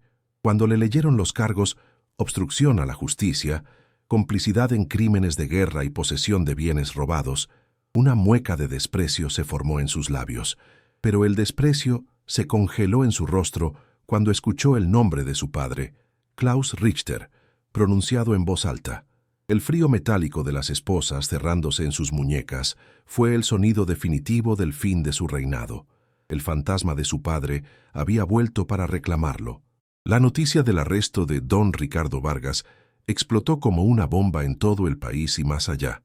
Los medios de comunicación, que durante años lo habían retratado como un pilar de la comunidad empresarial, ahora luchaban por cubrir la historia de su verdadera identidad, el hijo y heredero de un monstruo nazi. El diario de Klaus Richter se convirtió en la pieza central de un escándalo internacional, sus páginas digitalizadas y analizadas por historiadores de todo el mundo. Los nombres de las víctimas que Richter había anotado fríamente fueron publicados, permitiendo a algunas familias de descendientes encontrar una dolorosa pieza final en el rompecabezas de su historia. Desde el piso franco en Santiago, Eliyahu Stern vio en las noticias el rostro desencajado de Vargas siendo conducido a un vehículo policial. 60 años de duelo silencioso, de impotencia y de rabia contenida culminaron en ese instante. No era alegría lo que sentía, sino una profunda y solemne paz. La justicia, aunque tardía, había llegado. El mundo, finalmente, estaba escuchando la voz de su Sara y su pequeña Lea. Semanas después, con Vargas en prisión preventiva y enfrentando un juicio que sería histórico, Matías visitó a Elena. La mayor parte de la fortuna de Richter, recuperada de la caja metálica y de cuentas secretas de Vargas, fue transferida a un fondo internacional para supervivientes del Holocausto y proyectos educativos, cumpliendo el deseo de Eliyahu. Sin embargo, el Tribunal y la Organización de Derechos Humanos reconocieron el papel crucial y el riesgo mortal que Elena y sus hijos habían corrido. La ley prevé recompensas para quienes colaboran en la recuperación de bienes de esta naturaleza, explicó Matías con una sonrisa genuina. Por su valentía, el fondo le ha concedido una suma sustancial. Deslizó un documento sobre la mesa. Elena leyó la cifra y sintió que el aire abandonaba sus pulmones. $300.000. La cantidad era astronómica, un eco de la fortuna maldita, pero esta vez era dinero limpio, una recompensa por hacer lo correcto. No era el dinero de sangre, era el dinero de la justicia. Era un nuevo comienzo, libre de fantasmas y de deudas. 6 meses después, el sonido que llenaba la casa de Elena no era el goteo de un techo oxidado, sino el zumbido alegre y productivo de una máquina de coser industrial de última generación. Vivían en una pequeña pero luminosa casa con un jardín trasero donde Sofía y Mateo, ahora sanos, robustos y sin rastro de tos, corrían y reían bajo el sol. El aire no olía a moho, sino a la tela nueva de los vestidos que Elena diseñaba y al aroma de pan casero enfriándose en la cocina. Ya no remendaba ropa vieja por unas pocas monedas. Había abierto su propio taller, Elena Diseños, y los pedidos empezaban a llegar. Había recuperado no solo su dignidad, sino su arte. Miró por la ventana hacia el jardín, viendo a sus hijos jugar, sus corazones tan reparados como sus pulmones. El recuerdo del albergue, de contar los últimos $27, se sentía como una historia leída sobre otra persona, una pesadilla lejana de la que finalmente había despertado. El frío se había ido para siempre, reemplazado por un calor que emanaba de cada rincón de su nuevo hogar. Aquella noche, la mesa del comedor estaba cubierta con un mantel bordado por ella misma y cargada de comida: pollo asado, papas doradas, ensalada fresca. La escena era la antítesis exacta de su miseria inicial. Eliyahu, a quien los niños ahora llamaban Abuelo Eli, estaba sentado a la cabecera, contando una historia con una chispa en los ojos que Elena nunca había visto. Mientras servía los platos, observó los rostros felices y saludables de sus hijos y el rostro sereno de su nuevo amigo, su familia encontrada. Una única lágrima, esta vez de pura y abrumadora gratitud, rodó por su mejilla. El remolque de $10, esa tumba de hojalata, no solo la había salvado de la indigencia, sino que la había convertido en un improbable instrumento de la historia, cerrando heridas que habían supurado durante más de medio siglo. La justicia tenía un precio, pero la paz que había encontrado no tenía valor. Su historia es un poderoso recordatorio de que a veces, en los lugares más oscuros, se encuentran las luces más inesperadas. Si esta historia te ha conmovido, suscríbete al canal para no perderte ninguna de nuestras narrativas.